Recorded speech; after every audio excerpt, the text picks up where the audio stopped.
कि वो उम्र नहीं देखता कि ये इसकी उम्र कितनी है। वो बच्चा हो, वो चाहे जवान हो या बूढ़ा हो, कुरान इंसान के सीने पर महफूज होता है। ये कुरान का मौजज़ा है और यही है कि अल्लाह रब्बुल इज़्ज़त ने फरमाया कि हमने ही कुरान को नाजिल किया है और हम ही इस कुरान की हिफाजत करेंगे। और ये हिफाजत है कुरान की। चाहे कहीं से भी कुरान को ख़त्म करने की कोशिश की जाए, मुसलमान के दिल से कुरान को नहीं निकाल सकते। तो इसी आप हजरात ने अभी कारी साहब की खूबसूरत अंदाज, खूबसूरत आवाज़ और लहजे के साथ अल्लाह रब्बुल इज़्ज़त का पाक कलाम सुना है, कुरान सुना है। तो आइए मैं आप हजरात को साहिब कुरान की बात सुनाता हूँ। सुनेंगे इंशाअल्लाह। थोड़ा अगर आप नाराज ना हो तो करीब आ जाएं मेरे। हम लोग इख्तिसार के बैठे हैं, लेकिन आप यकीन माने कि आप चुने हुए लोग हैं। जहां कुरान पढ़ा जाए, अल्लाह रब्बुल इज़्ज़त का जिक्र किया जाए, अल्लाह के महबूब का जिक्र किया जाए, तो वो जगह बड़ी कीमती होती है। ठीक है, अल्लाह की रहमतें बरस रही होती हैं। या आप, मैं और आप, हम ये नहीं है कि यार वैसी आ गए, अल्लाह ने कबूल किया है तो हम यहाँ बैठे हैं। तो वो जो साथी बाहर बैठे हैं, अगर जगह है अंदर तो वो भी तशरीफ ले आए। आप भी आ जाएं भाई। जो साथी अंदर आ सकते हैं वो अंदर आ जाएं, ताकि एक महफिल का बाकायदा माहौल बन जाए। हमारे मेहमान खसूसी जो हैं वो तशरीफ ला चुके हैं, इंशाल्लाह कुछ देर तक उनका बयान होगा। तो अब आप पंजाबी में नात सुनाई जाए कि उर्दू में सुनाई जाए? उर्दू में सुनाई जाए। चलो इंशाल्लाह दो ही सुनाए, पंजाबी सुना सा, उर्दू भी सुना सा इंशाल्लाह। सुनिएगा, दुरूद शरीफ पढ़ लें। अल्लाह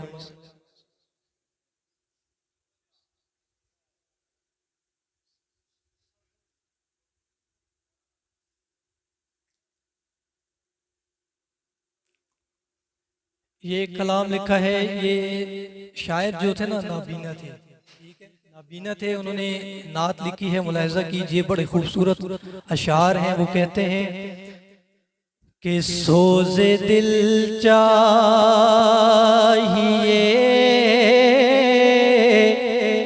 चश्मे नम चाहिए,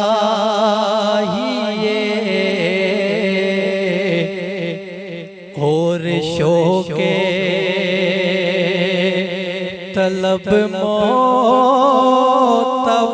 चाहिए, हो मुयस्सर मदीने की गलियां अगर आँख काफी नहीं है, नजर इसकी आवाज इको जो है ना भाईजान, वो थोड़ा कम कर ताकि समझ आए कि भाई क्या पढ़ने। सोज़े दिल चाहिए, चश्मे नम चाहिए, और शौक़े तलब मोतबर चाहिए,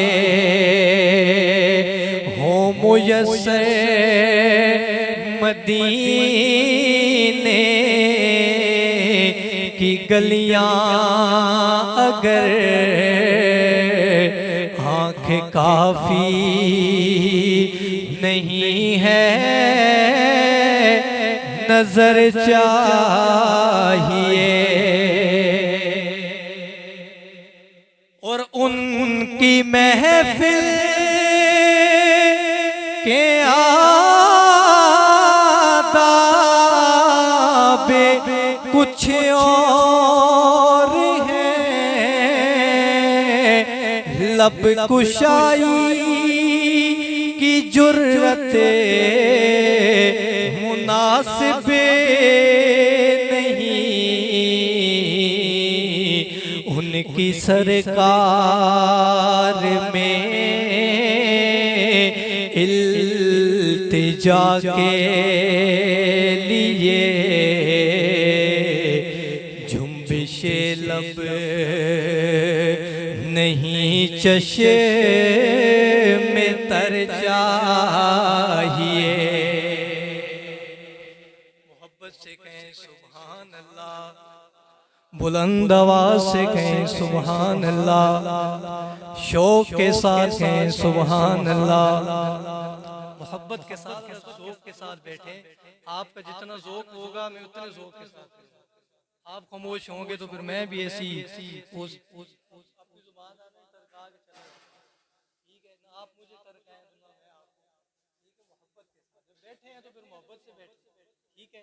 मोहब्बत से कहें सुभान अल्लाह। अगर शेर समझ ना आए तो वहाँ बैठे हम आपको समझाएंगे, ठीक है। लेकिन यकीनन पढ़े लिखे लोग हैं, हर जगह साहिब इल्म और पढ़े लिखे लोग बैठे हैं, ठीक है, तो आप हजरात को इंशाल्लाह समझ आएगी। सुनिएगा कि मैं गदाए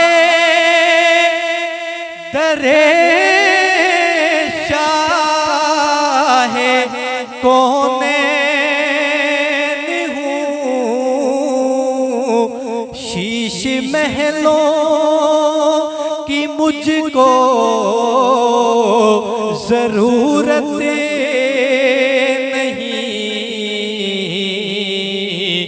हो मुयस्सर ज़मीं पर के ज़ेरे ज़मीं, मुझको तैबा में एक अपना घर चाहिए, हो मुयस्सर ज़मीं पर के ज़ेरे ज़मीं, मुझको तैबा में एक अपना घर चाहिए। शरीफ का खूबसूरत तरीन शेर, ठीक है। आज के हालात देखें आप, मुल्क की हालात, तो हर बंदा कह रहा है यार मैं ठीक हूँ, चाहे सियासी तौर पर हो चाहे जो भी हो, ठीक है, लेकिन शायर कहता है कि इन नए रास्तों की नई रोशनी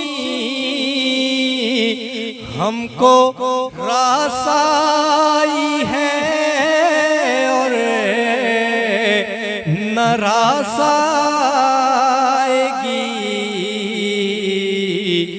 हमको खोई हुई रोशनी चाहिए, हमको आईने खैरुल बशर चाहिए, हमको खोई हुई रोशनी चाहिए, हमको आईने खैरुल बशर चाहिए।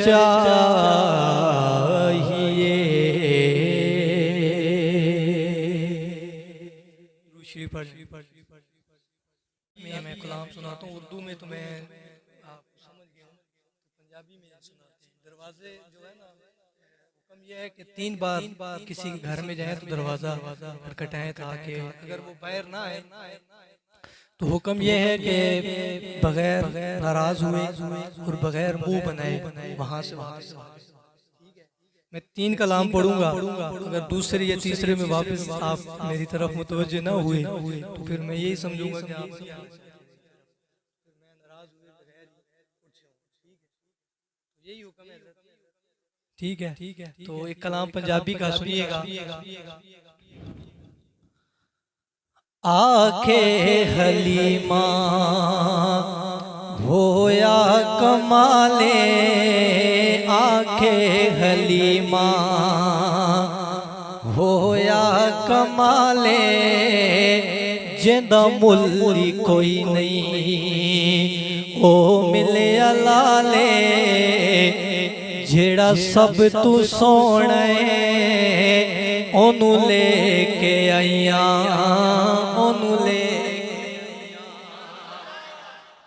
सुभान अल्लाह, जेड़ा सब तू सोना ओनू लेके आईया, ओनू लेके आईया, जेड़ा सब तू सोना ओनू लेके आईया, ओनू लेके आईया। और अम्मा हलीमा कहती हैं, जब अम्मा हलीमा हुजूर को लेकर गई ना, तो आपकी अपनी भी थी, लेकिन अम्मा कहती हैं शायर का अंदाज देखिए कि इस विच थे सगिया विच वंड नहीं कीती, इस विच थे सगिया विच वंड नहीं कीती, एनू सोहण लग्या कदी कंड नहीं कीती, एनू सोहण लग्या वो कदी कंड नहीं कीती, जेड़ा सब तू सोहना ओनू लेके आईया, ओनू लेके आईया। और अम्मा हलीमा के पास शायर का अंदाज है, मैं थोड़ा सा गीत तब कर रहा हूँ कि आपको बात समझ आए।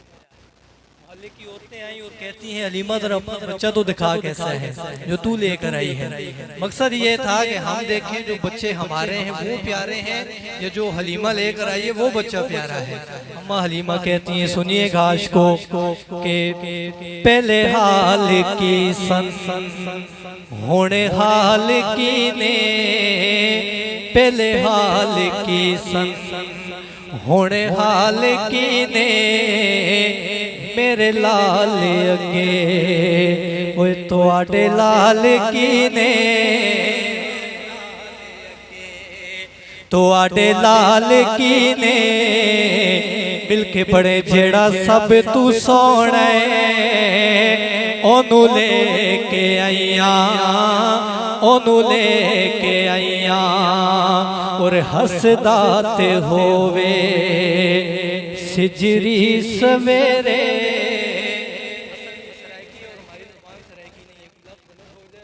नाराज नहीं होइएगा, हसदात होवे सिजरी सवेरे, हसदात होवे सिजरी सवेरे, उठू चन चुमेंदा उठू चम चुमेंदा, ओए जिथे रखदा पैरे उठू चम चुमेंदा, जिथे रखदा पैरे जेड़ा सब तू सोहना ओनू लेके आईया, ओनू लेके आईया। आके हलीमा होया कमाले जेदा मुल्ल कोई नहीं, ओ मिले लाले जेड़ा सब तू सोहना ओनू लेके आईया, ओनू लेके आईया।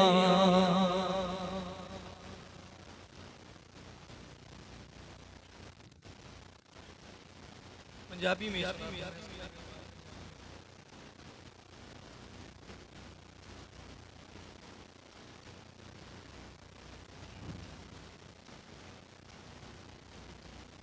खुशी पढ़ने कुन्ना लिनहतदिय लौला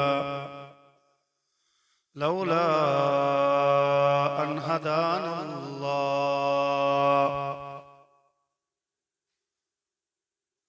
अशहदु अन ला इलाहा इल्लल्लाह वहदहु ला शरीक लहु व अशहदु अन्न सय्यदना व मौलाना मुहम्मदन अब्दुहु व रसूलुहु। अम्मा बाद फ़अऊज़ु बिल्लाहि मिनश शैतानिर रजीम। बिस्मिल्लाहिर रहमानिर रहीम। क़ुल हल यस्तविल्लज़ीना यअलमून वल्लज़ीना ला यअलमून इन्नमा यतज़क्करु उलुल अलबाब। सदक़ल्लाहु व रसूलुहुन नबियुल करीम। अल्लाहुम्मा सल्लि अला मुहम्मद व अला आलि मुहम्मद कमा सल्लैता अला इब्राहीम व अला आलि इब्राहीम इन्नका हमीदुम मजीद। अल्लाहुम्मा बारिक अला मुहम्मद व अला आलि मुहम्मद कमा बारकता अला इब्राहीम वअला आलि इब्राहीम इन्नका हमीदुम मजीद। सुब्हानक ला इल्म लना इल्ला मा अल्लमतना इन्नका अंतल अलीमुल हकीम। रब्बि इश्रह ली सदरी व यस्सिर ली अमरी वहलुल उक़दतम मिन लिसानी यफ़क़हू क़ौली।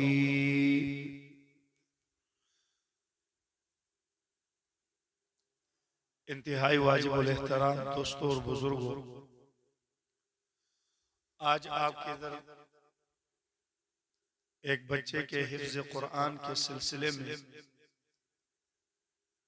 हाज़री का मौका मिला है। बड़े खुशनसीब और बासआदत हैं वो लोग जिनके सीने में अल्लाह की वो वही महफूज हो गई जो अल्लाह ने 23 सालों में अपने नबी के मुबारक सीने में महफूज की थी। आज अल्लाह पाक ने उस मुबारक वही को इस बच्चे के सीने में महफूज कर दिया। कुरान वाले अगर खुद एहसास कमतरी के शिकार न हो तो कायनात में जितनी इज्जत, जितना मकाम और मौत के बाद कब्र के अंदर पहले दिन से ही कुरान वालों के लिए अल्लाह ने जो इज्जत रखी है, अगर वो समझ आ जाए तो ये कभी दुनिया की तरफ अपने आप को मोहताजगी की नजर से कभी देखेगा ही नहीं। एक मशहूर हमारे बुजुर्ग गुजरे हैं, अमीर शरीयत सैयद अताउल्लाह शाह साहब बुखारी रहमतुल्लाह अलैह। एक मर्तबा मुफस्सिर कुरान हजरत सूफी अब्दुल हमीद साहब रहमतुल्लाह ताला अलैह, इनसे हमने बुखारी शरीफ का दूसरा हिस्सा पढ़ा है। सबक के दौरान हमने पूछा, हजरत आजकल सैयद अब्दुल मजीद नदीम शाह साहब कुरान पढ़ते हैं तो बड़ा लाजवाब कुरान पढ़ते हैं, सुना है कि शाजी की तरह कुरान पढ़ते हैं। तो सूफी साहब की आंखों में आंसू हुए, रोते हुए कहा, शाजी जैसा कुरान पढ़ने वाला न हमने सुना है और न अब कयामत तक कोई सुन सकेगा। कैसा कुरान पढ़ता था। मुल्तान की मुजफ्फरगढ़ में जलसा हुआ, कैसे लोग इस तरह टेंट लगे हुए थे और डंडे नीचे नसब थे। तूफानी हवा चली, ऐसी तूफानी हवा चली, शाजी झूम झूम के कुरान पढ़ रहा है। शाजी शाजी था, लोग उसके मजे में ऐसे मुस्तगरक हैं। हवा से डंडे उठे और इतनी तेज हवा थी, जब डंडे झूमने लगे लोगों को लगे तो लोगों ने डंडों को यूं पकड़ लिया और कुरान सुन रहे हैं। डंडों को पकड़ के कुरान सुन रहे हैं और इतनी तेज की हवा चली कि वो खेमे जब उड़ने लगे तो शाहजी ने यूं आसमान की तरफ देख के कहा, रब्बा कुरान पढ़ने नहीं देता, मुझे कुरान पढ़ने नहीं देता। शाहजी ऐसा वली था, जबान से कहने की देर थी, हवा थम गई, लोगों ने डंडे छोड़ दिए, फिर शाहजी का कुरान सुनना शुरू कर दिया। आपको मैं एक बात बताऊं मजे की, शाहजी बहुत ही माली एतबार से कमजोर आदमी थे। शाहजी माली एतबार से बड़ा कमजोर था। आपकी जिंदगी में एक अजीब बात, शाहजी जब बहुत ही ज्यादा जेब खाली होती तो वो एक अजीब ही रिदम में अल्लाह का कुरान पढ़ना शुरू कर देते थे। एक दफा मुफ्ती ज़ैनुल आबिदीन साहब रहमतुल्लाह अलैह, उनके हालात में लिखा है, हजरत मुफ्ती ज़ैनुल आबिदीन साहब तबलीगी जमात के बड़े बुजुर्ग थे। उनको पता चला आजकल शाहजी के हालात बहुत कमजोर है। फैसलाबाद से शाहजी अमीर मुफ्ती ज़ैनुल आबिदीन साहब एक बहुत बड़े मिलर के पास, बहुत बड़ा मिल था, उसके पास गया।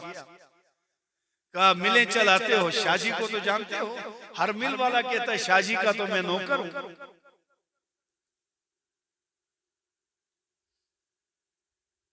वो शाहजी खुद फरमाते थे, हमारे चाहने वाले तो इतने हैं, जब तकरीर करता हूं तो लोग कहते हैं वाह शाहजी, वाह शाहजी।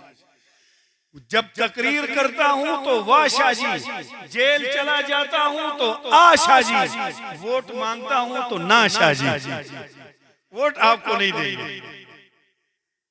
मुफ्ती ज़ैनुल आबिदीन साहब ने फरमाया शाहजी के हालात बहुत कमजोर हैं आजकल, चले जरा शाहजी का ख्याल रखें। कहते उस मिल वाले को लेकर शाहजी के घर आए तो पता चला शाहजी मदरसे में। अमीर शरीयत अंदर गए, मुफ्ती ज़ैनुल आबिदीन साहब अंदर गए, सामने देखा मदरसे के तालिब इल्मों के साथ बैठकर कुरान का मश्क कर रहे, किसी को कुछ सिखा रहे। शाहजी आए, मुलाकात हुई, मुफ्ती ज़ैनुल आबिदीन साहब हाथ मुसाफा हुआ। वो मिलर आज मेरा जैसा मौलवी मालदार के साथ अगर बैठे तो उसके साथ ऊपर नीचे हो जाएगा, क्योंकि कुरान तो मैंने पढ़ा है, पर कुरान से जो इस्तिफादा करना चाहिए वो मैं खुद नहीं कर सका। मैंने हमेशा अपने आप को छोटा समझा है। शाहजी शाहजी था। आखिरकार उस मुफ्ती ज़ैनुल आबिदीन साहब ने फरमाया हजरत ये बहुत बड़ी मील वाला है जो तेरे पास आया है, तवज्जो कर ताकि कुछ निकले इससे और आपकी जरूरतें पूरी हों। शाहजी ने अजीब जुमला का थे जवाब थे। शाहजी ने पूछा मुफ्ती साहब कौन है? कहा बहुत बड़े मिल वाला है। उसने कहा, शाहजी ने फरमाया मुझे मिल वाले नहीं दिल वाले चाहिए, मुझे मिल वाले नहीं चाहिए, मुझे दिल वाले चाहिए जिनका दिल रात को भी धड़कता हो अल्लाह अल्लाह से, दिन को भी धड़कता हो अल्लाह अल्लाह, मुझे मिल वाले। खैर ये कुरान करीम जिसने जो नेमत अल्लाह ने जिस बच्चे को अता फरमाई, उस प्यारे बच्चे से मैं ये कहूंगा बेटा अल्लाह ने बहुत बड़ी नेमत आपको दी। ये अल्लाह की कसम मैं आपको उठाकर कहता हूं, इस रास्ते में हमारे अपने 20 साल से ऊपर का अरसा हो गया। फारिग होने के बाद से अब तक पढ़ना पढ़ाना, मदरसे में रहना, मदरसे की चटाई पे मुल्क के तूलो अर्ज में प्रोग्राम पैगाम लेकर जाना, मैं कहता हूँ जितनी इज्जत की अल्लाह ने हमें खिलाई है, मैं कहता हूँ शायद किसी को नहीं खिलाई। तो मुझे जरूरत क्या पड़ी है कि इतना कुरान दिल में लेकर फिर किसी और के आगे हाथ फैलाऊं। हाफिजुल हदीस अब्दुल्ला दरखास्ती रहिमहुल्लाह कोई मामूली आदमी नहीं, 1 लाख हदीस, मेरे नबी के 1 लाख इरशादात जबान की नोक पर महफूज थे। वो हाफिजुल हदीस मदीना मुनव्वरा में आपके हालात जिंदगी में अजीब बात लिखी है। आप जब भी मदीना मुनव्वरा जाते आपको इजाजत थी, आप रसूल अकरम सल्लल्लाहु अलैहि वसल्लम के रोजे के कोने पर बैठते और एक ही मजलिस में नबी पाक को कहते ए अल्लाह के नबी तेरे इरशादात है तुझे सुना रहा हूं। एक ही मजलिस में 20-20 हजार हदीसें पढ़कर नबी पाक को सुनाते। ये वो हाफिजुल हदीस, आप इनके हालात जिंदगी में पढ़े। जिंदगी के आखिरी अय्याम में ये 3 हजरात उम्रे पर गए। हजरत मौलाना मुफ्ती महमूद रहिमहुल्लाह, जिनके वालिद अब्दुल बासित साहब ने भेर शरीफ वाले बुजुर्गों के पास मुफ्ती महमूद को पकड़ के ले गए। अर्ज किया हजरत मेरे बेटे के लिए दुआ फरमाएं। भेर शरीफ वाले बड़े बुजुर्ग, मुफ्ती महमूद के वालिद ने कहा मेरे बेटे के लिए। मौलाना फजलुर रहमान के दादा ने कहा हजरत मेरे बेटे के लिए दुआ फरमाएं, अल्लाह इनसे दीन के लिए काम ले ले। तो भेर वाले बुजुर्ग कांपने लगे और फरमाया क्या बात करते हो, तेरे एक बेटे से मैं तेरी 3 नस्लों से कुफर को लरसता हुआ देख रहा हूं। आज मुफ्ती महमूद की 3री नस्ल पहुंच चुकी है, कुफर परेशान है। अर्ज कर रहा था मुफ्ती महमूद रहिमहुल्लाह, गुलाम गौस हजारवी साहब रहिमहुल्लाह, अब्दुल्ला दरखास्ती रहिमहुल्लाह, ये हजरत उम्रे पर चले। ये अब्दुल्ला दरखास्ती के करामात में अजीब वाक़या आपको बता रहा हूं। हजरत दरखास्ती रहिमहुल्लाह 2 दिन रह गए हैं, वापसी हो रही है मदीने से। हजरत ने अपने रुफका से मुफ्ती महमूद साहब से, गुलाम गौस हजारवी साहब से कहा मैंने नहीं आना, आप लोग जाएं। उसने कहा खाला जी का घर तो नहीं है कि मैंने नहीं आना है, तो कोई छजक्के से हरिपुर थोड़ी है अपनी मर्जी से शाम को आएगा। हाँ, परसों पासपोर्ट वीजा खत्म है, सऊदी वाले उठाएंगे जहाज में फेंकेंगे। उसने कहा सऊदी वाले तो तब फेंकेंगे जब कमली वाले की इजाजत होगी। ये आपकी जिंदगी का अजीब वाकया है। मुफ्ती महमूद समझ गए हाफिजुल हदीस है, कोई इशारा है। कहा मैंने रात को ख्वाब में इमामुल अंबिया हजरत मोहम्मदुर रसूलुल्लाह सल्लल्लाहु अलैहि वसल्लम का दीदार किया। इससे बड़ा मालदार और कौन है बाबा। हम बातें बुजुर्गों की सुनाते हैं, कुरान दिल में लेकर कभी इसकी जेब पे नजर, कभी इसकी जेब पे नजर, तो फिर वो हालात हमारे साथ कैसे होंगे। कहा आज रात प्यारे नबी का दीदार हुआ और ख्वाब में फरमाया अब्दुल्लाह इतनी जल्दी भी क्या है जो जा रहे हो, 2-4 दिन हमारे पास और ठहर। ये हजरत के वाकयात में लिखा है, ये शाफात के दौर के अवाइल थे। ये उससे ख्वाब आया है बाज़ाब्ता, उन्होंने कहा कि आने वाले लश्कर में ये जो हमारे पास ग्रुप आते हैं इसमें एक आदमी ऐसा ना, गवर्नमेंट की तरफ से पैगाम आया अब्दुल्ला दरखास्ती, और कुदरत की शान ऐसे हालात पैदा हो गए हजरत के 5 दिन का वीजा एक्सटेंड हो गया, वहीं पे रह गए। और मुफ्ती महमूद गुलाम गौस हजारवी हजरत आ गए, हजरत 5 दिन और रहे। फरमाया था इतनी जल्दी भी क्या है। अगला जुमला, फिर आइंदा की तेरी मेरी मुलाकात होती है या नहीं, इतनी जल्दी न कर, कुछ दिन हमारे पास रहे। अब्दुल्ला दरखास्ती 5 दिन और रहा। 5 दिन गुजर गए, वो हजरत पहले गए। 5 दिन के बाद हजरत पाकिस्तान आए। पाकिस्तान आकर दूसरे दिन दुनिया से ये बड़े थे। वो अब्दुल्ला दरखास्ती जिसकी ये सिफत सुनाई, फरमाया करते थे जिसको अल्लाह ने कुरान की दौलत से नवाजा है। मैं अपने उस बेटे से कहूं जिसने कुरान हिफ्ज़ किया, बेटा ये उसका कौल है। फरमाया जिसको अल्लाह ने कुरान की दौलत से नवाजा है वो फिर भी दुनिया के पीछे, दुनिया को इज्जत की नजर से देखता है और दुनिया के पीछे भागता है। मेरी नजर में खुदा की जमीन पर खुदा का इससे बड़ा नमक हराम और कोई नहीं कि तुम्हें अल्लाह ने कुरान की दौलत से नवाजा। कितनी बड़ी दौलत, कितनी बड़ी दौलत, इससे बड़ी दौलत क्या होगी। ये हदीस आप सबने सुनी होगी। मैं आपसे सवाल करता हूं, कौन सी हदीस? हाफिज कुरान जब फोत होकर दुनिया से गया, घर के ऐसे 10 अफराद जिन पर जहन्नम वाजिब हो चुकी है,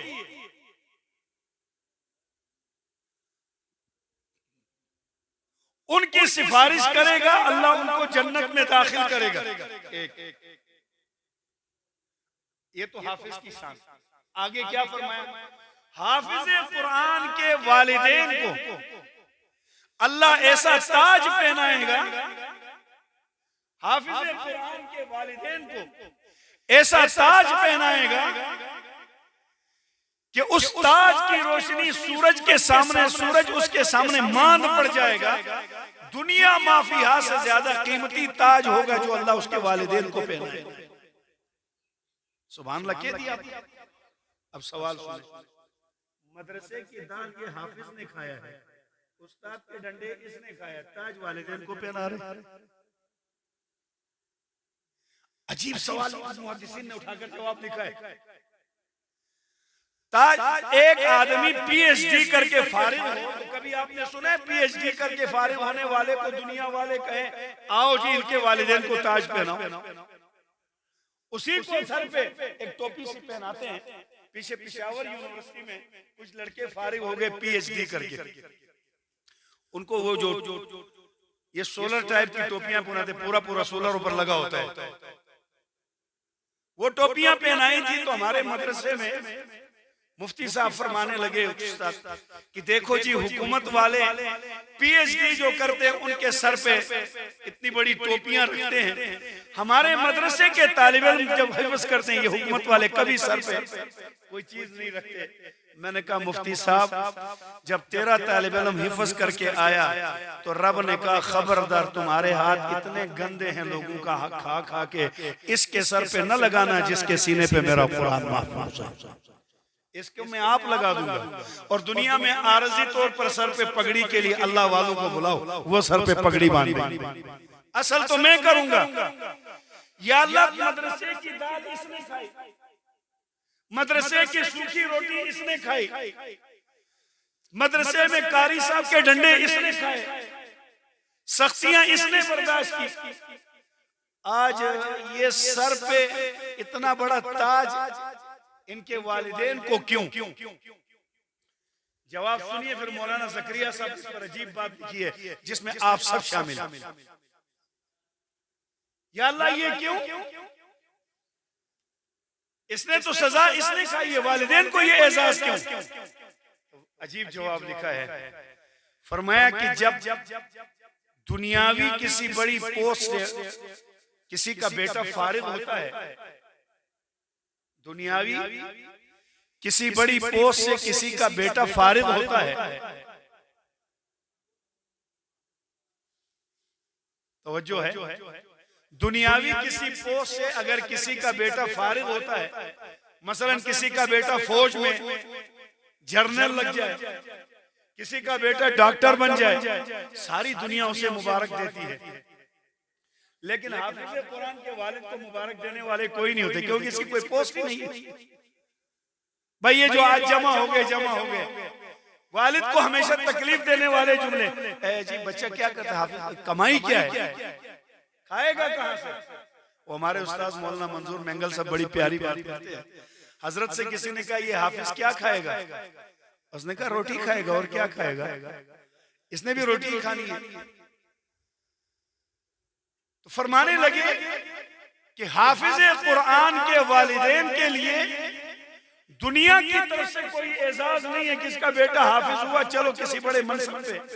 इसलिए अल्लाह ने फरमाया कि तुम्हारी दिल आजारी जो दुनिया में हुई है उसका बदला मैं दूंगा कि जिसका बेटा हाफिज बनेगा उसके वालिदैन को अल्लाह ऐसा जोड़ा पहनाएगा जिसकी कीमत दुनिया माफिया से अफजल हो।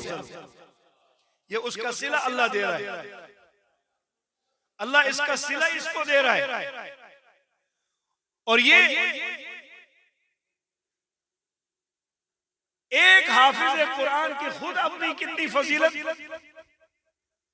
हदीस पाक मौजूद है।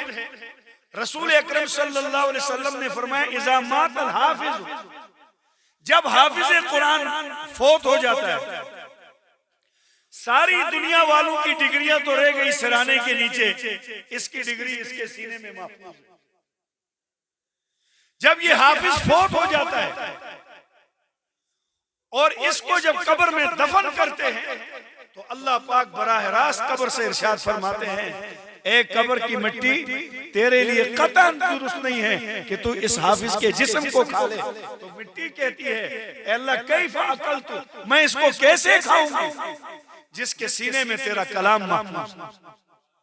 तो मेरे दोस्तों अर्ज कर रहा था, कुरान पाक की नेमत अल्लाह ने जिसको अता फरमाई उससे बड़ा मालदार, उससे बड़ा मुअस्सिस। ये अलग बात है कि आज के दौर में हाफिज को कुछ नहीं, खुलफाए राशिदीन के दौर में मिस्र के गवर्नर ने हजरत उमर रजी अल्लाह के दौर खिलाफत में एक आदमी को जंगल का वाली जंगलात बना दिया।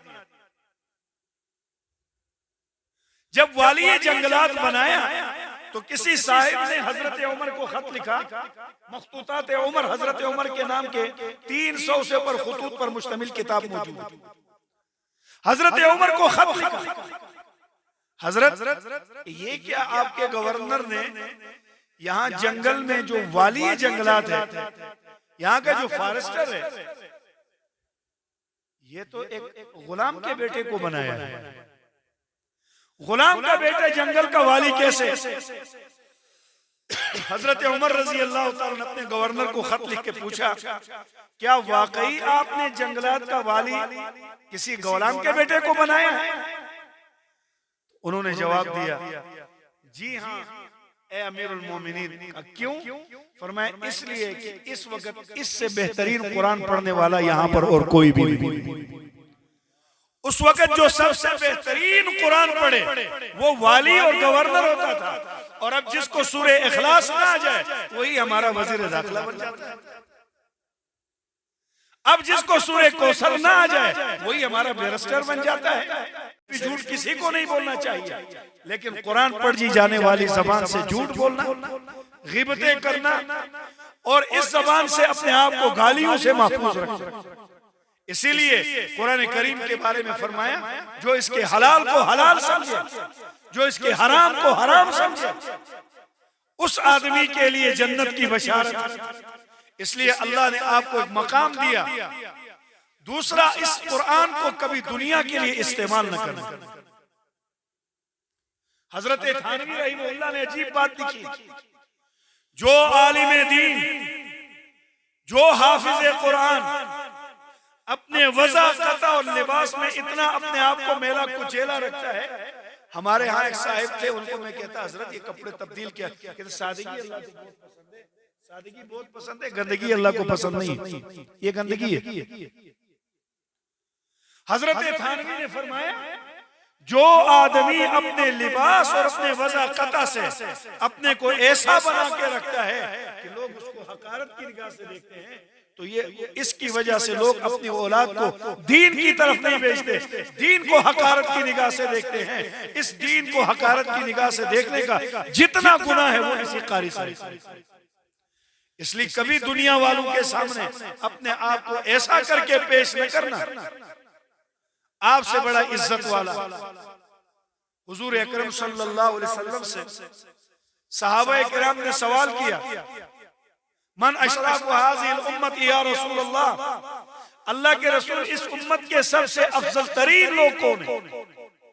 इस उम्मत के सबसे अशरफ शरीफ लोग कौन है?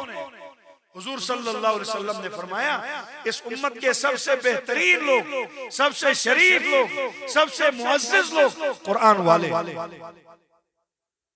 हम एक प्रोग्राम पर गए तो बाद में स्टेज सेक्रेटरी ने ऐलान किया मुअज़्ज़िज़ीन इलाका स्टेज पर तशरीफ लाएं, तो वो नाजिम साहब से वो भी आ गए बिल्कुल, लेकिन वो हकारी साहब हिल ही नहीं रहे थे अपनी जगह से। तो मैंने माइक सामने रख के कहा, आप इस इलाके के सबसे बड़े बदमाश हैं? उन्होंने कहा नहीं। तो मैंने कहा ऐलान नहीं सुन रहे कि मुअज़्ज़िज़ीन इलाका स्टेज पर आप क्यों नहीं आ रहे? क्योंकि अल्लाह के नबी ने फरमाया कुरान वाले सबसे ज्यादा मुअज़्ज़िज़। तो इसलिए मेरे दोस्तों, जिसको अल्लाह ने कुरान की दौलत से नवाजा उसके लिए भी मुबारक, उसके वालिदैन के लिए भी मुबारक। अब इस कुरान पाक से हसन बसरी रहमतुल्लाह ने एक किताब लिखी थी तहकीकात पर, आपके हालात जिंदगी में मिलता है। उस किताब को 12 साल लिखने में लगाया, उसके बाद 12 साल उस किताब की तहकीक में लगाई, कोई हवाला गलत तो नहीं है। फिर 12 साल की सोच में लगाया, आया ये मसाइल उम्मत को दूं या न दूं। 36 साल के बाद किताब उठा के दरिया में जिस मुरीद से फेंकवाई थी, कहा हजरत आपने क्यों फेंकी? कहा 36 साल सोचने के बाद इस नतीजे पर पहुंचा, अल्लाह के कुरान के होते हुए मेरी किताब की कोई जरूरत नहीं। हिदायत का सबसे बड़ा सरचश्मा कुरान पाक, हिदायत का सबसे बड़ा सरचश्मा। तो जिस कुरान करीम के आपको मैंने हाफिज कुरान के, कारी कुरान के फजाइल सुनाए, वहीं पर आपके इश्तिहार पर दूसरा उन्वान है शान मुस्तफा। यही कुरान प्यारे पैगंबर की शान को बयान करता है। इसमें से 2-4 बातें आपको सुना। कुरान जहां पर हाफिज कुरान की अजमत, अपनी अजमत बयान कर चुका, तो उसकी अजमत क्यों न बयान करे जिसके ऊपर खुद कुरान नाजिल हुआ। हमारा बच्चा जब हिफ्ज़ करता है तो कैसे करता है? पहले रट्टा लगाता है, रट्टा लगाते लगाते लगाते वो कुरान सीने पे उतरता है। और हमारे नबी के हिफ्ज़ का तरीका जुदा था।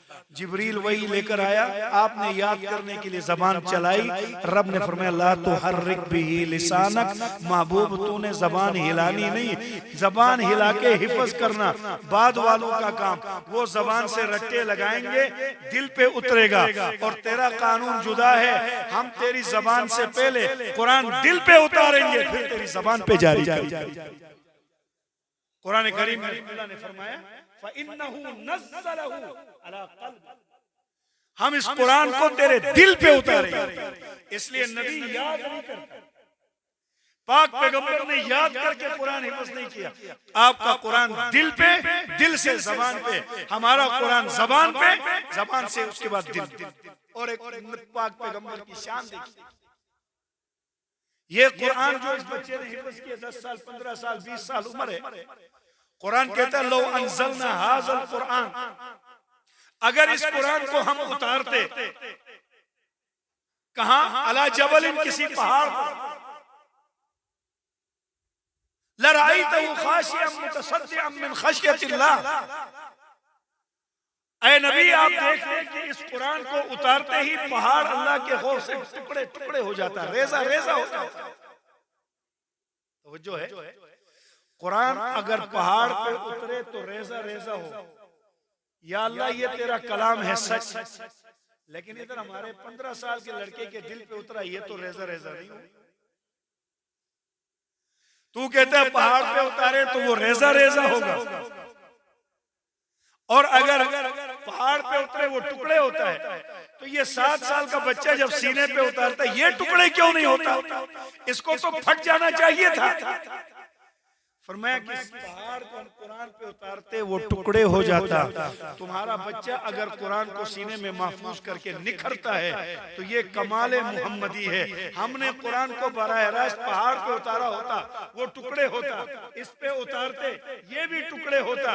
इसलिए हमने इस जलाले खुदाबंदी को, कुरान जलाले खुदाबंदी है, पैगंबर जमाल है, अल्लाह जलाल है, फरमाया हमने अपने जलाल को फ़इन्नहु नज़्ज़लहु अला क़ल्बिका, वो पूरे अल्लाह के जलाल को हमने मोहम्मद के जमाली दिल में उतारा।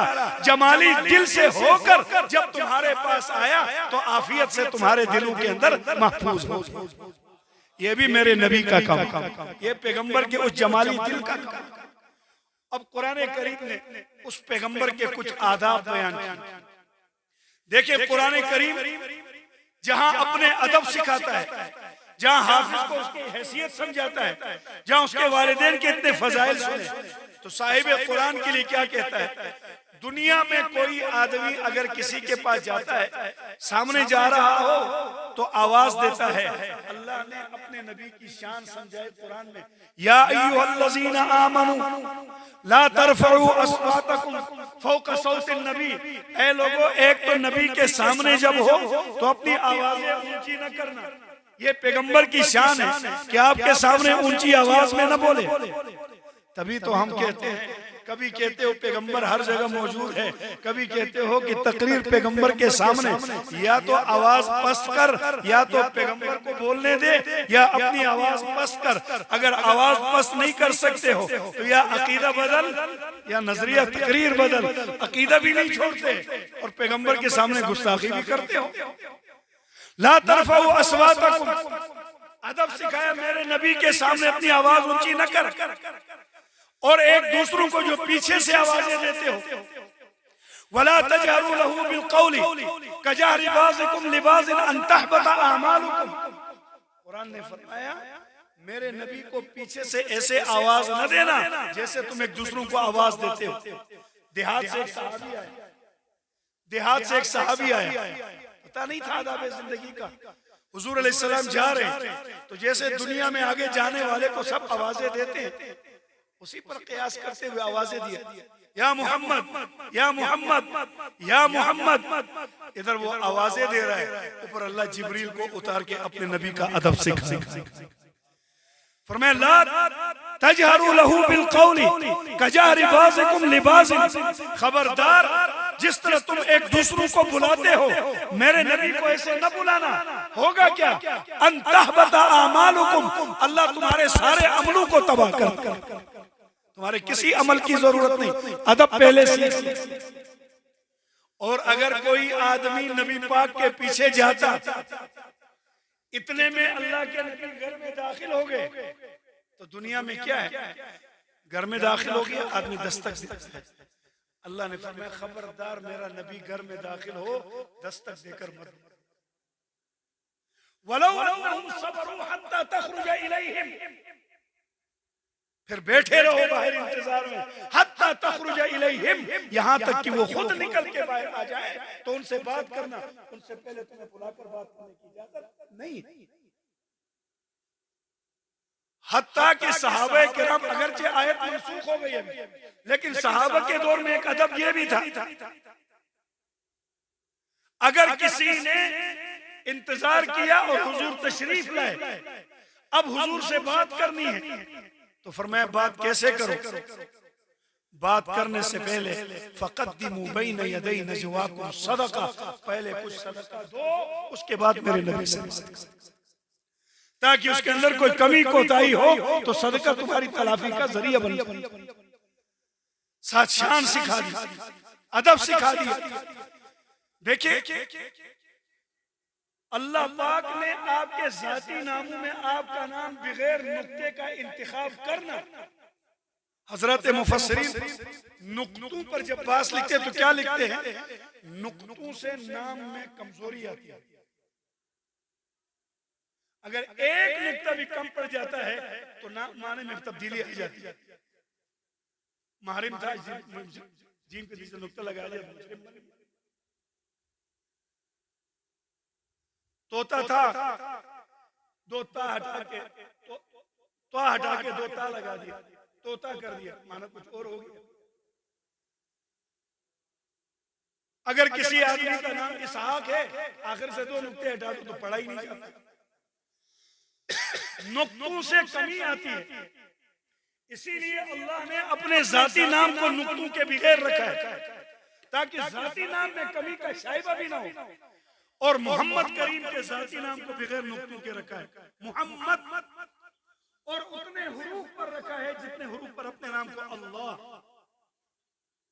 और अपने नाम के साथ बगैर नुक्ते के जैसे वो रखा, वैसे ये कि असल नाम में यहाँ भी कमजोरी ना है, वहां भी कमजोरी ना है। इसीलिए तो कहा था खूब नाम है मोहम्मद है ए मोमिनो, जिसमें नुक्ता भी रब को गवारा नहीं, रब को उसका इतना भी बर्दाश्त नहीं।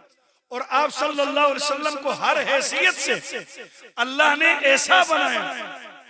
आखिरी एक वाक़या सुना के इजाजत चाहूंगा।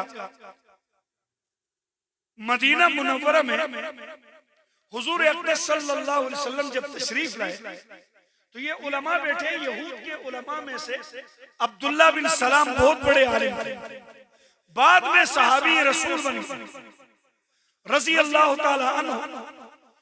जब ये तौरात और इंजील के बड़े माहिर थे, सुभान अल्लाह, यहूद ने इसको तैयार किया, क्यों ना आज मुसलमानों के नबी मोहम्मद से आपकी कोई गुफ्तगू हो जाए, पता चले कि वो कितना मजबूत है। उन्होंने कहा मैं चंद सवालात नोट करता हूं। उन्होंने चंद सवालात किसी रुके में नोट कर लिए कि तुम सब आना, मैं मोहम्मद से ये सवाल करूंगा। क्यों? इन सवालों का जवाब नबी के अलावा कोई नहीं दे सकता। बड़े आलिम थे। सवालात नोट किए और अपने दो चार साथियों को लेकर मस्जिद नबवी की तरफ चल पड़े। और यहूद बाहर इंतजार में है कि अब हमारा मुनाजिर किया है, बहुत बड़े आदमी थे, अब मुसलमानों के नबी को लाजवाब कर देगा। और इसने कहा था कि इनका जवाब नबी के अलावा कोई दे भी नहीं सकता।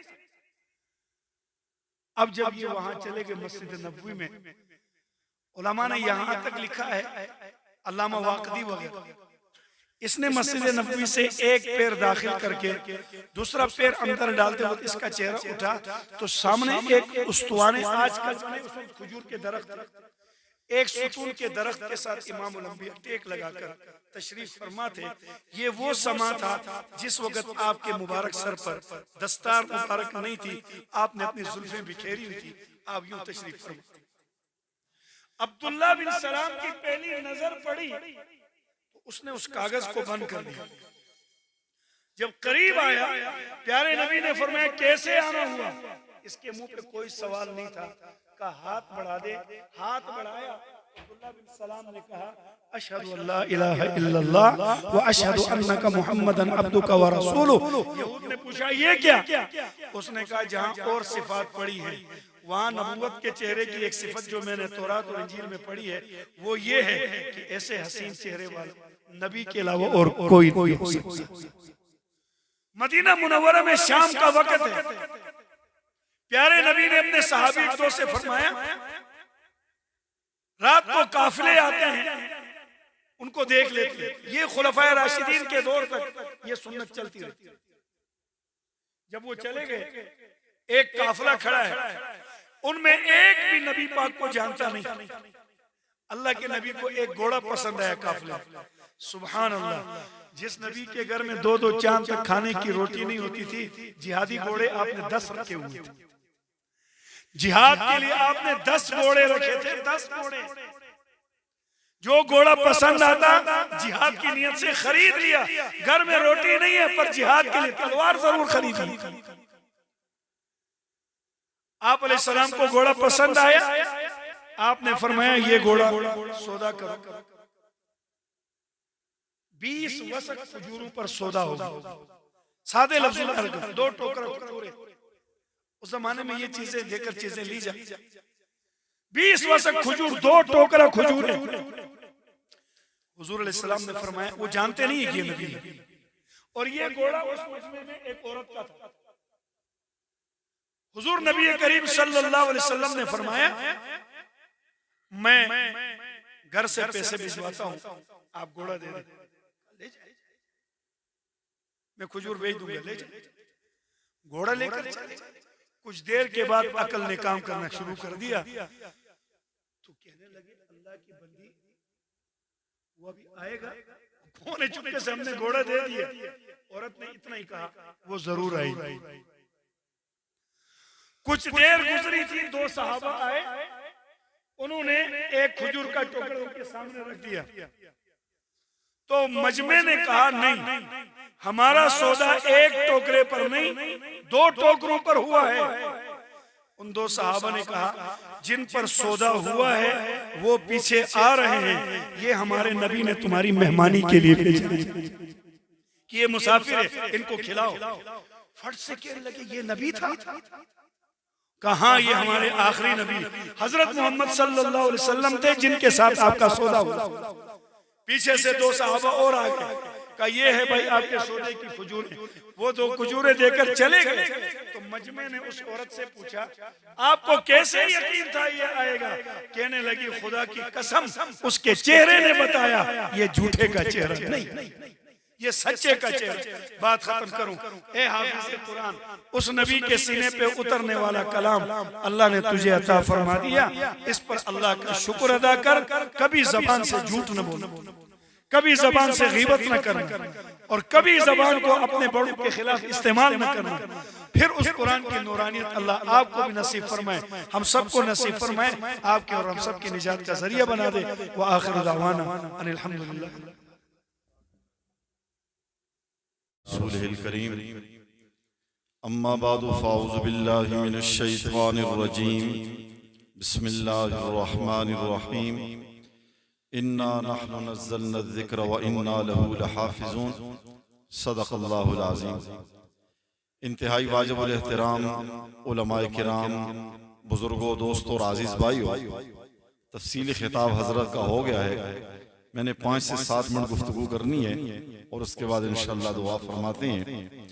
सबसे पहले तो दुआ गो हूँ हमारे इदारे के अंदर ये पढ़ने वाला बच्चा जनाब हाफिज जफर साहिब, जिन्होंने अल्लाह का कुरान अलिफ लाम मीम से लेकर वन्नास तक अपने सीने में महफूज किया। अल्लाह इस बच्चे का ये कुरान पढ़ना, हिफ्स करना अपने दरबार के अंदर कबूल व मंजूर फरमाए। हमारे इदारे के सदक़े जारिया को अल्लाह मजीद तरक्कियाँ आता फरमाए। असातिज़ा कराम, जितने भी इदारे के असातिज़ा कराम हैं, सभी असातिज़ा हैं, लेकिन खसूसियत से जिस उस्ताद के साथ इसने कुरान हिफ्ज़ किया, मेरी मुराद कारी सैयद नवाज शाह साहिब हैं और कारी मोहम्मद निसार साहिब हैं। ये इसके हिफ्ज़ के उस्ताद हैं जो आए भी हैं यहाँ पर। अल्लाह इनको भी जज़ाए खैर अता फरमाए। मुबारकबाद के मुस्तहिक हैं ये खुद भी और इनके ख़ानदान के अफराद भी। अल्लाह वो तमाम सआदतें ख़ानदान वालों को और इसको नसीब फरमाए जो हिफ्ज़ कुरान पे आक़ा दो आलम सल्लल्लाहु अलैहि वसल्लम ने बयान फरमाई कि हाफिज़ कुरान को हिफ्ज़ के ऊपर अल्लाह ये आता फरमाएंगे कल क़यामत के दिन, और इनके वालिदैन को भी ये आता किया जाएगा। चंद एक बातें मौलाना अर्ज़ कर गए, मैं उसको थोड़ा थोड़ा बढ़ा के बात को ख़त्म करता हूँ। एक बात मौलाना ने फरमाई कि कल क़यामत के दिन हाफिज़ कुरान के वालिदैन को जोड़े पहनाए जाएंगे, जन्नत के जोड़े पहनाए जाएंगे, और हाफिज़ कुरान के सर पे ताज और उनके सरों पे ताज रखे जाएंगे। वालिदैन के सरों पे ताज सजाएंगे जाएंगे और जन्नत के जोड़े पहनाए जाएंगे। और हाफिज़ कुरान को कहा जाएगा, हाफिज़ कुरान तेरा एजाज ये है कि आज कुरान पढ़ता जा और बहिश्त के दर्जों पे चढ़ता जा। कुरान पढ़ता जा और बहिश्त के दर्जों पे चढ़ता जा। ये बात तो अमूमन हजरात बयान करते हैं, आप सुनते भी रहते हैं। जो बात मैं अर्ज़ करना चाहता हूँ वो बात यह है कि कल अल्लाह फरमाएगा कि कुरान पढ़ता जा और बहिश्त के दर्जों पे चढ़ता जा। तू कुरान पढ़ेगा, तेरे दर्जे ऊंचे होते जाएंगे, जहां तू इख्तिताम करेगा वो तेरा आखिरी मकाम होगा। आप कई मरतबा ऐसी महफिलों के अंदर शरीक हुए होंगे, जब हाफिज़ कुरान कुरान ख़त्म करता है पर नाज तो यहाँ पे ख़त्म नहीं करता, बल्कि इसके बाद फिर बिस्मिल्लाह पढ़ के फातिहा पढ़ता है, सूरह बकरा की कुछ आयात पढ़ता है या उस्ताद उसे पढ़वाता है। ये बतलाना मकसूद होता है कुरान खत्म होने के लिए आया नहीं, कुरान खत्म होने के लिए आया नहीं। जिस दिन ये कुरान खत्म होगा फिर दुनिया का ये निजाम ही अल्लाह लपेट लेगा। ये कुरान खत्म होने के लिए आया नहीं। तो कल क़यामत के दिन जब हाफिज़ कुरान शुरू करेगा वह नास पे पहुंचेगा, लोग समझेंगे हाफिज का कुरान खत्म हो गया है। हाफिज फिर पढ़ेगा बिस्मिल्लाहिर्रहमानिर्रहीम अल्हम्दुलिल्लाहि रब्बिल आलमीन, फिर कुरान को शुरू करेगा और ये कुरान फिर शुरू करेगा। अल्लाह इसके लिए मजीद दर्जात को बढ़ाता चला जाएगा, इसलिए कि अल्लाह वहदहुल शरीक के खजानों में कमी नहीं आती। जो एक मर्तबा पढ़ेगा अल्हम्दुलिल्लाहि रब्बिल आलमीन, अल्लाह अजर व सवाब अता फरमाएंगे। तो क्या जब अल्लाह से ये कहलवाएंगे इसके जुबान से कि फिर मेरा बंदा पढ़ अल्हम्दुलिल्लाहि रब्बिल आलमीन, तो क्या फिर इस आयत के पढ़ने पे अजर नहीं मिलेगा? जैसे एक आयत के पढ़ने बार बार पढ़ने पर अजर व सवाब मिलता है, इसी तरह इसके बार बार पढ़ने के ऊपर अल्लाह दर्जात को बुलंद फरमाएंगे। राज है हाफिज़ कुरान के लिए। इससे ये जो मुआशरे के अंदर होता है कि बच्चे ने हिफ्ज कर लिया, बस कुरान का हाफिज बन गया, नाजरा मुकम्मल हो गया, अब मस्जिद के अंदर कहते हैं आपका बच्चा पढ़ने के लिए नहीं आता, तो आगे से कहा जाता है वालिदैन के तो उसका कुरान खत्म हो गया है, उसका कुरान खत्म हो गया इसलिए अब मस्जिद में नहीं रहा। ये मेरे अजीजों, अपने साथ भी जुल्म है, अपने साथ भी ज्यादती है और उस बच्चे के साथ भी ज्यादती है। मस्जिद के साथ, मदरसे के साथ अपने ताल्लुक को भी मजबूत कीजिए, अपने बच्चों के ताल्लुक को भी मस्जिद और मदरसे के साथ, उलमा के साथ, हुफ्फाज और कुर्रा के साथ मजबूत कीजिए। इसी के अंदर हमारी दुनिया और आखिरत की कामयाबी है। मैं अर्ज कर चुका हूँ, ये कुरान खत्म होने के लिए नहीं आया। वो मासूम बच्चे जो कुरान खत्म कर देते हैं 8-10 साल की उम्र में, और फिर हम उन्हें मस्जिद नहीं बेचते कि कुरान खत्म हो गया है। कुरान खत्म नहीं होता। ये जो बच्चा है ये अहकाम शरा का मुकल्लफ नहीं है। अल्लाह इससे इस दौरान अगर ये मर गया नहीं पूछेगा अल्लाह तूने नमाज क्यों न पढ़ी, तूने ज़कात क्यों नहीं दी, तूने रोजे क्यों नहीं रखे, इसलिए कि ये अहकाम शरा का मुकल्लफ नहीं है, इसलिए कि ये नाबालिग बच्चा है। लेकिन इसके पढ़ने में मेरे और आपका फायदा ये है कि मासूम बच्चा जब कुरान पढ़ता है अल्लाह इस पढ़ने का अजर व सवाब इसके वालिदैन को अता फरमाते हैं। इसलिए हमारी गरज और लालच ये भी होनी चाहिए कि मेरा बच्चा जब कुरान पढ़ेगा, मासूम बच्चा है, पढ़ेगा वो और अल्लाह अजर व सवाब मुझे अता फरमाएंगे। इसलिए अपने औलाद को मदारिस में भेजिए, अपने औलाद को मस्जिदों में भेजिए, अपने औलाद को उलमा के पास, कुर्रा और हुफ्फाज के पास भेजिए। कुरान ये पढ़ेंगे जब तक बालिग नहीं होते और अल्लाह आपके आमाल नामे में उसका अजर व सवाब लिखेंगे कि आप उसका जरिया और सबब बनेंगे। तो इस हवाले से भी ये बच्चा इंतहाई कीमती है। अल्लाह वहदहुल शरीक इसको अपने खानदान के लिए सदक़े जारिया बनाए और कुरान का इसने ये एक हक है, कुरान का हिफ्ज करना, वो हक इसने अदा किया। कुरान को सही तरीके से नाज़रे से पढ़ना ये कुरान का पहला हक है। जितना हो सके कुरान को हिफ्ज करना ये कुरान का दूसरा हक है। कुरान के तर्जुमे को सीखना ये कुरान का तीसरा हक है। इस पे मैं गुफ्तगू लंबी करता, लेकिन बस सिर्फ खुलासा अर्ज कर रहा हूँ। और फिर इस कुरान को जब सीख समझ लिया, इसके मुताबिक अपनी जिंदगी गुजारना, ये कुरान का चौथा हक है। और जब ये 4 हक हो गए पूरे, फिर ये रब का इस दुनिया के अंदर नाजिल शुदा उसका एक कानून है, उसका एक निजाम है। फिर इस कुरान के निजाम को रब की धरती के ऊपर नाफिज करना, ये कुरान का 5वां हक है कि रब के इस निजाम को इस जमीन के ऊपर नाफिज किया जाए। तो इस बच्चे ने ये दूसरा हक अदा किया। हम भी कुरान के हुकूक को अदा करें, अपने उस्ताद के पास जाकर, अपने मस्जिद के हाफिज और कारी और आलिम के पास जाके हम अपना कुरान सुनाएं कि आप हमारा कुरान सुने, इसके अंदर कोई गलती तो नहीं है, ताकि हमारी गलती की इस्लाह हो जाए। मैंने सिर्फ नाजरा पढ़ा हुआ है, लेकिन मेरा नाजरा दुरुस्त है या गलत है, इसके पढ़ने से मुझे अजर और सवाब मिलेगा या इस पढ़ने के ऊपर मेरी पकड़ होगी, लिहाजा अपने इस्लाह की जरूरत है। और ये बच्चा कीमती इस हवाले से भी है कि आपने कभी सुना होगा, आजकल मोबाइल का दौर है, नेट का दौर है, और इलाकों में कई लोगों ने ऐसे तोते भी देखे होंगे कि जो गुफ्तगू करते हैं, जो बोलते हैं और इंसानों की बोली बोलते हैं। वो बोलते भी मुख्तसर से अल्फाज हैं, थोड़ी सी बोली बोलते हैं, लेकिन वो तोता बड़ा कीमती होता है। लोग कहते हैं ये बड़ा कीमती है। किसी मोहल्ले के अंदर किसी घर में वो तोता आ जाए, सारे मोहल्ले के बच्चे दौड़ के उस घर की तरफ जाते हैं। हाँ भाई, क्यों इस घर जा रहे हो? इसलिए जा रहे हैं कि इस घर के अंदर एक तोता है जो बोलता है, एक तोता है जो बोलता है। मौलाना ने भी कुछ तोते की बात की, मैं भी तोते की बात करता हूँ, लेकिन अंदाज कुछ और है। वो तोता है जो बोलता है, तोता है जो बोलता है। बोलता भी सारा नहीं है, थोड़ी सी बोली बोलता है, थोड़ी सी गुफ्तगू करता है, लेकिन ये तोता हमारे मुआशरे में उन घर वालों के लिए बड़ा कीमती है। जब पूछा जाए क्यों कीमती है, इसकी कीमत इतनी क्यों है, सब इसको देखने के लिए क्यों आते हैं। आगे से कहा जाता है तोता है, लेकिन बोली ये इंसानों वाली बोलता है। तोता होके बोली इंसानों वाली बोलता है, इसलिए कीमती है। तो जो कुरान का हाफिज है, ये बंदा अल्लाह का होके अल्लाह की बोली बोले, तो क्या ये कीमती नहीं होगा? जिस तरह तोता इंसानों की बोली बोल के कीमती है, ये अल्लाह की बोली बोल के कीमती है। अल्लाह के हाँ इसकी भी बड़ी कद्र व कीमत है, लेकिन इस कद्र व कीमत को हम समझें। मेरे आजीजों, एक बात तो ये हो गई, 2 बातें अर्ज और करूं, एक तोते ही की हवाले से और एक और गुफ्तगू इस हवाले से, अकीदे और नजरिए का मसला। कुरान के अंदर 114 सूरतें इस बच्चे ने अपने सीने के अंदर महफूज की हैं।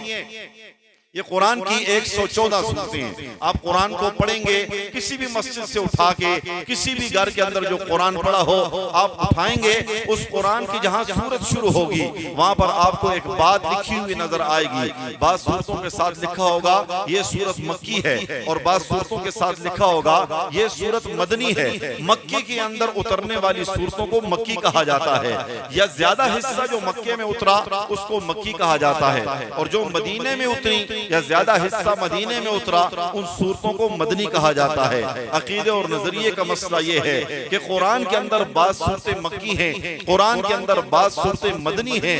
ये इस बात की दलील है कि अल्लाह के नबी हर जगह हाजिर नाजिर नहीं। हाजिर नाजिर जात सिर्फ और सिर्फ एक अल्लाह की है। अगर अल्लाह के नबी भी हर जगह हाजिर नाजिर होते, मक्के में भी होते, मदीने के अंदर भी होते, फिर सूरतें मक्की और मदनी न होती। सूरतों का मक्की मदनी होना इस बात की दलील है कि हर जगह मौजूद जात सिर्फ और सिर्फ किसकी है? अल्लाह की है। इसलिए बात सूरतें मक्की है और बात सूरतें मदनी है। तोते के हवाले से लोगों ने नजरिया बना लिया, ये पर्ची उठाएगा 10 रुपए की चूरी से खिलाओ, ये जो पर्ची उठाएगा उसके अंदर मेरी किस्मत लिखी होगी, मेरे साथ ये होगा, मुझे नफा होगा, मेरा नुकसान होगा। पिंडी के रोडों के ऊपर लोगों ने तोते बिठाए हुए हैं, 10 रुपए फीस वसूल करके वो पर्ची निकाल रहा है। ये कामयाब है, ये नाकाम है, इसकी शादी होगी नहीं होगी, कारोबार में नुकसान है, कारोबार में फायदा है, खुद बेटा फुटपाथ पे है, लोगों की तकसीमें वो कर रहा है। मेरे अजीजों, कभी हाथ देखने वाले वो हाथ देख रहे हैं, तोते को भी पता नहीं है, हाथ की लकीरें देखकर कहा जा रहा है इसकी किस्मत के अंदर ये है, इसकी किस्मत के अंदर ये है। किस्मत का ताल्लुक हाथ की लकीरों से नहीं है। इसीलिए किसी ने कहा किस्मत तो उनकी भी होती है जिनके हाथ नहीं होते। जिनके हाथ नहीं, क्या उनकी किस्मत नहीं है? इससे मेरे अजीजों, अपने अकायद और नजरियात को भी हम कुरान के मुताबिक डालें, कुरान को पढ़ें, कुरान को समझें, कुरान के मुताबिक अपनी जिंदगी गुजारने की कोशिश करें। करें। और जैसे ये बच्चा इसने कुरान हिफ्ज किया, आगे अल्लाह वहदहू ला शरीक इसको मजीद जो कुरान के हुकूक हैं वो पूरा करने की इसे तौफीक अता फरमाए। अल्लाह खानदान वालों के लिए इसे सदका जारिया बनाए। मेरे समेत जितने असातिज़ा कराम और जितने साथी और दोस्त उसके उस इदारे से चलकर यहाँ तक आए हैं, अल्लाह सबको जज़ाए खैर अता फरमाए। अल्लाह इस बच्चे को खानदान वालों को मैं फिर एक मर्तबा मुबारकबाद देता हूँ। ये यकीनन बहुत बड़ा खुशी का मौका है, बहुत बड़ा खुशी का मौका है आपके लिए कि आपके खानदान के एक और बच्चे ने कुरान हिफ्ज कर लिया। ये अल्लाह वहदहू ला शरीक का फजल है और ये फजल अल्लाह जिसको चाहते हैं अता करते हैं। जरूरी नहीं कि जो मौलवी का बेटा होगा वही मौलवी बनेगा, जो हाफिज का बेटा होगा वो कुरान का हाफिज बनेगा। हमने ऐसे हाफिज भी देखे जिनका दादा बकरियां चराया करता था, जिसका वालिद वो भी बकरियां चराया करता था, लेकिन अल्लाह ने उसी दादे के पोते को कुरान का हाफिज बनाया। वो बकरियां चराने वाला वो ऐसे पोते का वो दादा बना जो कुरान का हाफिज था। जो बाप है वो बकरियां चराने वाला, लेकिन उसका बेटा कुरान का हाफिज बना।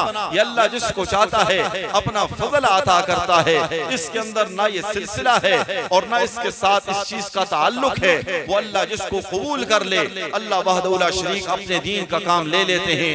अर्ज तो यही थी, यहाँ पे बात खत्म करूं, लेकिन एक बात और अर्ज करता चलूं। इसी बात के हवाले से शेख तफसीर हजरत मौलाना अहमद अली लाहौरी रहमहुल्लाह, जिन्होंने कुरान की तफसीर लिखी, जिन्होंने अपनी जिंदगी कुरान के लिए वक्फ कर दी थी और जिनके बारे में ये बात मशहूर है, उन्होंने कुरान का खुलासा 3 चीजें बयान फरमाई और फरमाया कि अगर मैं रेलवे के उस प्लेटफार्म के ऊपर खड़ा हूँ, मेरा एक पांव प्लेटफार्म पर हो, दूसरा रेल पे हो, कोई मुझसे पूछे आपने कुरान के लिए बड़ी जिंदगी वक्फ की, आप बताइए कुरान का खुलासा क्या है।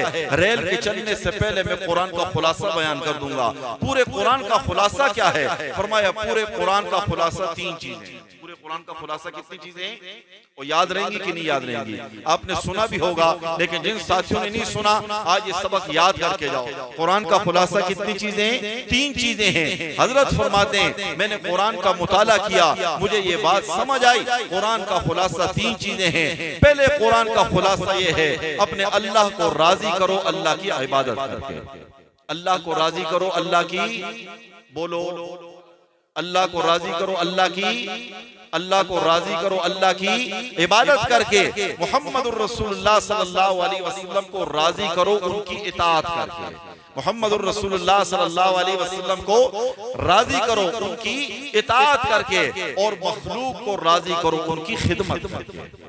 मखलूक को राजी करो उनकी खिदमत करके, अल्लाह को राजी करो उसकी इबादत करके, मुहम्मदुर रसूलुल्लाह सल्लल्लाहु अलैहि वसल्लम को राजी करो उनकी इताअत करके और मखलूक को राजी करो उनकी खिदमत करके। ये पूरे कुरान का खुलासा। लेकिन जानते हैं अहमद अली लाहौरी रहमहुल्लाह हैं कौन? ये वो हस्ती हैं जिसका ताल्लुक मुसलमान खानदान के साथ नहीं है। हमारा तो बाप, हमने तो अपने बाप को भी मुसलमान देखा, दादे को भी मुसलमान देखा, परदादे को भी मुसलमान देखा, लेकिन जिसने कुरान की ये तफसीर लिखी है और कुरान का ये खुलासा बयान किया है, उसका ताल्लुक पीछे जो नस्ल है वो मुसलमानों की नहीं है, वो सिख घराने के साथ ताल्लुक रखने वाले हैं। लेकिन अल्लाह ने कुरान की खिदमत ली, अल्लाह ने अपने दीन के लिए कबूल किया तो मुसलमान हुए और फिर अपनी जिंदगी को कुरान के लिए वक्फ किया, फिर कुरान की तफसीर लिखी। इसीलिए किसी कहने वाले ने, लिखने वाले ने लिखा, कहने वाले ने कहा ये अल्लाह वहदहू ला शरीक जिसको कबूल फरमा ले उससे कुरान की खिदमत ले।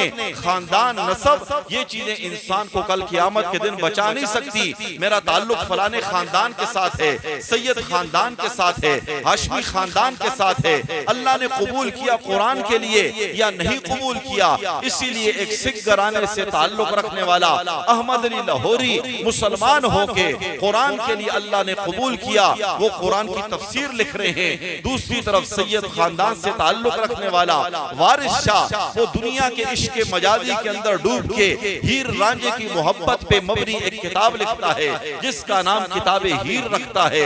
वारिस शाह सैयद का बेटा होके किताबे हीर लिखता है। और सिख घराने से ताल्लुक रखने वाले अहमद अली लाहौरी को अल्लाह ने दीन के लिए कबूल किया, मुसलमान होके कुरान की तफसीर लिखते हैं। या अल्लाह जिससे अपने दीन की खिदमत ले ले, इससे मेरे अजीजों हम दीन के लिए इस्तेमाल हो जाएं। दीन के ऊपर हमारा एहसान नहीं है, हम कुरान की खिदमत के लिए अल्लाह हमें कबूल कर ले। कुरान पे ये कोई हमारा एहसान नहीं है। इस कुरान के ऊपर अमल करने से और दीन के अंदर लगने से खुद हमारी दुनिया और आखिरत की कामयाबी है। जो कहा अल्लाह अमल समझ की तौफीक अता फरमाए। वमा अलैना इल्लल बलाग। दुआ फरमा लेते हैं। आमीन। अल्हम्दुलिल्लाहि रब्बिल आलमीन अर्रहमानिर रहीम मालिकि यौमिद्दीन। अल्लाहुम्मा सल्लि अला सय्यिदिना मौलाना मुहम्मदिन व बारिक व सल्लिम सुम्मा सल्लि अलैहि रब्बि जअलनी मुकीमस सलाति व मिन व तक़ब्बल दुआ। रब्बना इग़फिर ली व लिवालिदैया व लिलमुमिनीना यौमा यक़ूमुल हिसाब। अल्लाहुम्मा रब्बना आतिना फिद दुनिया हसना व फिल आखिरति हसना व क़िना अज़ाबन नार। या अल्लाह हम सब के सगीरा कबीरा गुनाहों को मुआफ़। या अल्लाह तू हमारे गुनाहों को नेकियों में तब्दील फरमा। या अल्लाह जो मुसलमान अब तक इस दुनिया से रुखसत हो गए, अल्लाह सबकी बख्शिश फरमा। या अल्लाह जिनकी मग़फ़िरत हो गई, अल्लाह जन्नत में उन्हें आला मकाम अता फरमा।